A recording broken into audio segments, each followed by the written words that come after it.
kurang gizi di Provinsi Nusa Tenggara Timur. Oke, baik. Penjelasan singkat apa itu dinamika politik adalah perkenalkan, saya Pinkan Boleh.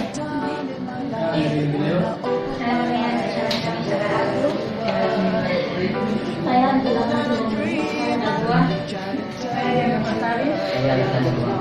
Kita sistematik dan organisasi.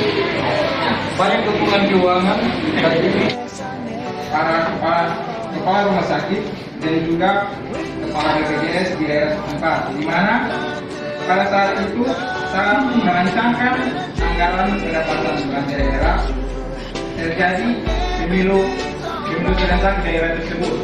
dinamika ini adalah untuk mengetahui pergeseran atau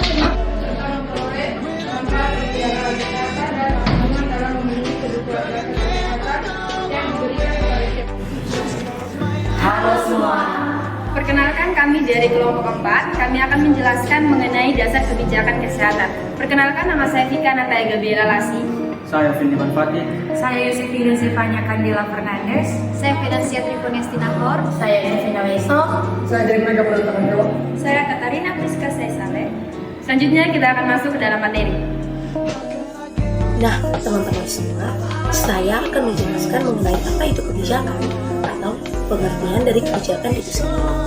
Perlu kita tahu bahwa secara umum, kebijakan dipergunakan untuk menunjukkan perilaku seseorang, misalnya seorang pejabat atau suatu kelompok maupun lembaga tertentu untuk memecahkan masalah yang sedang dihadapi.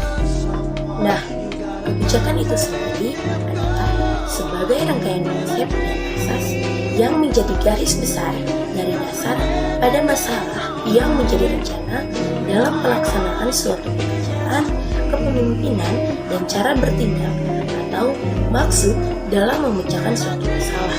Dengan kata lain, dapat dijadikan sebagai pedoman untuk bertindak bagi pengambilan keputusan. Selanjutnya ada jenis-jenis kebijakan publik. Yang pertama ada kebijakan substantif, yaitu kebijakan yang dilakukan oleh pemerintah. Yang kedua ada kebijakan prosedural, yaitu kebijakan mengenai bagaimana kebijakan substantif dapat dilaksanakan. Yang ketiga ada kebijakan distributif, yaitu kebijakan mengenai distribusi pelayanan pada masyarakat.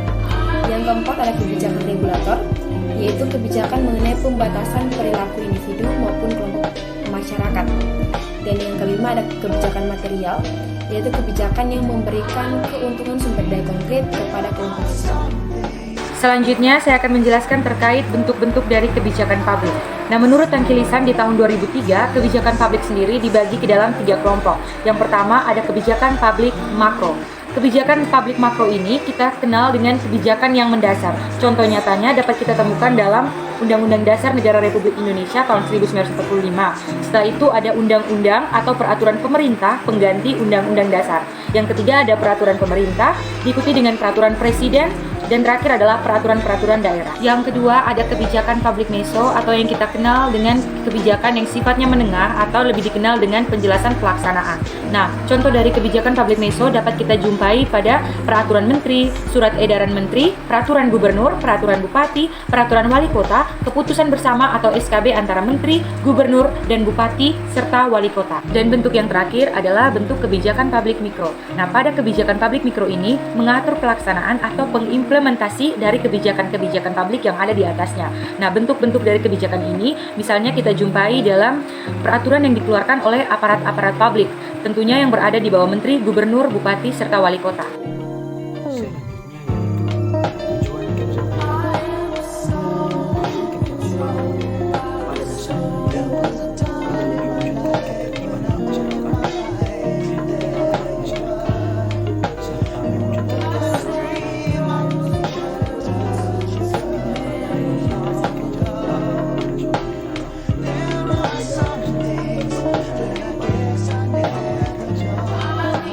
Partisipasi masyarakat akan meningkatkan efisiensi dan juga efektivitas kebijakan karena bisa menjadi pendapat dalam mengimplementasikan kebijakan.